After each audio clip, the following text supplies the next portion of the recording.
Hi, everyone, and welcome to CDO Magazine's series of conversations with CDOs, data leaders, and key influencers. I'm Parker Thompson, RVP and General Manager of North America East at Denodo. And today I have the pleasure of speaking with Andrew Foster, Chief Data Officer at M&T Bank. Are there any lessons learned that you might want to share with the audience, things to avoid, or things that didn't work out maybe the way you originally thought they were going to?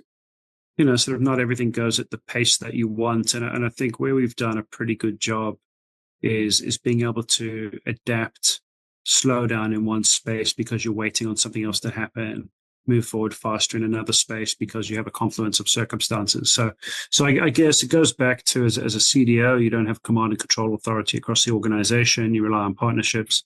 And I think one thing that as a team we've done really well is look for opportunities for momentum that others are creating and help them deliver a better outcome, but we get the benefit of leveraging the momentum that they're generating. So certainly if we were to look at a microcosm of each thing that we've worked on, not everything is a success, not everything has moved at the pace that we want, but what I am comfortable is that we've pivoted our attention at the right time to the thing that is moving faster.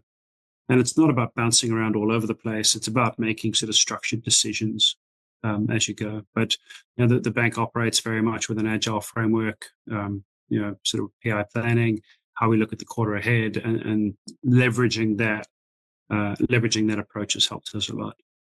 Andrew, can you tell us a little bit about the Data Academy initiative that you've introduced? No, absolutely. So, and first of all, you can understand the importance I placed on it because I was in the bank for 2 weeks, and it was one of the first three things we kicked off. One of the other two was a data lineage sort of exercise. But yeah, when we talk Data Academy, I'm actually I think wearing There you my go. Data Academy top. I've got my swag on. So when we, once again, you look at the role of the CDO and you look at the fact that it's not command and control, you need influence. Part of that influence is achieved through upskilling people and giving them an opportunity to increase and improve their own human capital, make themselves more valuable. So we started a Data Academy, centrally funded, no cost at point of consumption. You want to reduce all of those potential friction points that could stop people from using what you've got.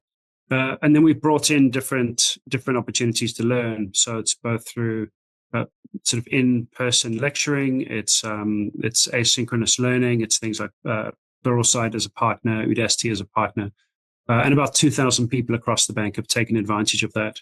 And I think it's incredibly important because a large part of a CDO's role is implementing data governance, and data governance is often associated with the word compliance, and compliance is often associated with the words like, do I have to do this? And the answer is always yes, you have to. So you want to create this relationship where when you're knocking on the door, it's not always a compliance type conversation, it's a value add conversation. And the Data Academy has just been incredibly valuable for us as a constant form of communication, a constant form of giving. And as I said, creating that ability for people to upskill themselves. And who attends it? Who attends the Data Academy? So there's no boundaries to it. I mean, the most you tend to see people who are involved in some sort of analytics and reporting role. But if you think this, the breadth of offerings is anything from, hey, would you like to spend an hour learning how to be better at a Power BI or Tableau dashboard, through to 60 hours on an Udacity course to upskill yourself on Python and data science. You get quite a range of people who will have a form of interest.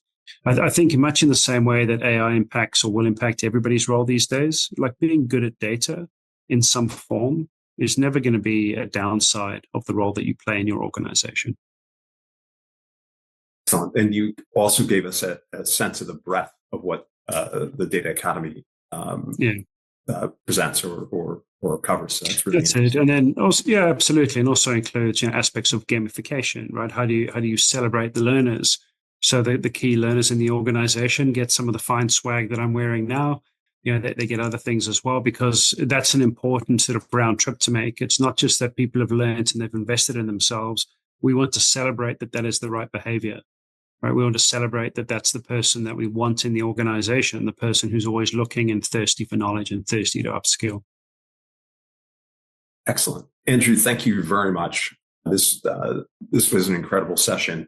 And a couple things that I keyed on from our conversation is trust, right? And that's not something I think you hear that often when it comes to data, although, everyone's always a little dubious about how good the data is within their organization. But you expanded trust well beyond just the data, right? It becomes an entire, guiding light for the data strategy for M&T Bank.